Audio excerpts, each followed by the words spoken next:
रोगों को देख लिया है, और जब वो देख लेता है उसे पड़ोसी अच्छा लगने लग जाता है कि प्रभु ये जो भी मेरे से तो अच्छा होगा, क्योंकि मैं जानता हूं मैं पूर्ण रूप से बुरा हूं, 100% मैं बुरा हूं।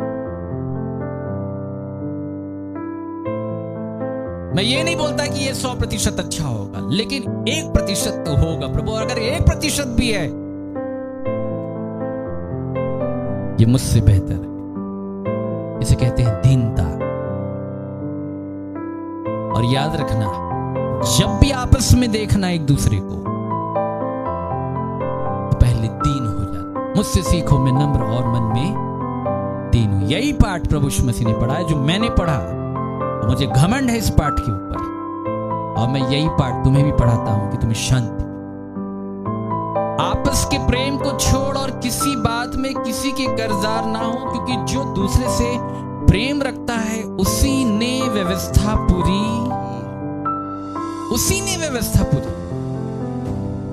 आगे। क्योंकि यह की अब सुनिए, क्योंकि कारण बता रहा है प्रेम करने का मतलब क्या, इससे होगा क्या। सुनो बात बड़े ध्यान के साथ, व्यभिचार न करना। क्योंकि यह की व्यभिचार, बहुत लोग व्यभिचार के पाप से पीड़ित होंगे, परेशान। बहुत लोग जवानी की दशा में व्यभिचार के पाप में लिप्त थे, बिना विवाह के किसी के साथ किसी भी प्रकार का कोई भी फिजिकल रिलेशनशिप, इसे बाइबल व्यभिचार। विवाह से पहले किसी भी प्रकार का फिजिकल अटैचमेंट, चाहे आंखों से क्यों ना हो, विचारों से क्यों ना हो, बाइबल कहती है व्यभिचार। और कुछ विवाह के बाद व्यभिचारी, एक्स्ट्रा मैरिटल अफेयर जिसे कहते हैं। यह कि व्यभिचार न करना, हत्या न करना। क्या न करना? हत्या। हत्या तो समझ रहे हैं, किसी की हत्या की कभी आप अनमोल आप लोगों ने? ऐसा कोई व्यक्ति नहीं है जिसने हत्या नहीं की। पड़ोसी से बैर, क्योंकि बाइबल बताती है कि जो कोई अपने भाई से बैर रखता है वह उसका हत्यारा है। तुम सब हत्यारे हो, ऐसा कोई व्यक्ति नहीं जो हत्यारा नहीं। तुम्हारा जीवन बैरता से भरा हुआ है, और जो कोई अपने भाई से बैर रखता है वह उसका हत्यारा है। किसी हत्यारे में अनंत जीवन नहीं होगा, किसी को जीवन नहीं मिलेगा, व्यवस्था पूरी नहीं कर पाएगा वो, क्योंकि हत्यारा है। लेकिन बड़ा विषय है कि परमेश्वर हत्यारे से भी बड़ा प्रेम करता है, इसलिए उसने कैन से प्रेम किया। बस वो ये बोलता है कि मान ले कि हाँ मैंने अपने भाई को मार दिया।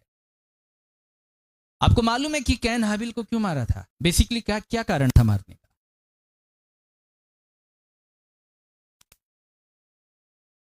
ये सब तो बाइबल में लिखा हुआ है।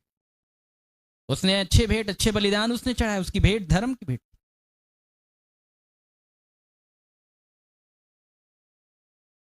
कैन अपने आप को हाबिल से अच्छा समझता था। यह मैं क्यों बता रहा हूं, मैं आपको सूत्र बताऊंगा।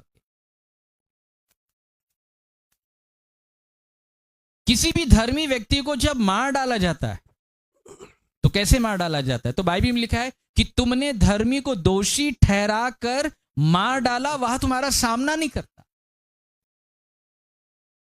और हाबिल को धर्मी बताया गया, कैन अधर्मी था,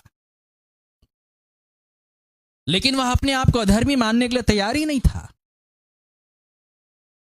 और लिखा है कि जब दोनों मैदान में थे, क्या थे? मैदान में थे, दोनों विश्वासी हैं। मैदान मतलब बहुत बड़ा विषय। तो कुछ बात हुई फिर, और तब उसके बाद उस बात में कैन ने हाबिल जैसे धर्मी को क्या ठहराया? दोषी। लेकिन हाबिल ने कैन का सामना नहीं किया, क्योंकि हाबिल जानता है बुराई का सामना ऐसे नहीं करता। तो अधर्मी ने धर्मी को दोषी ठहराकर क्या कर डाला? मार डाला। लिखा है वह तुम्हारा सामना कर सका।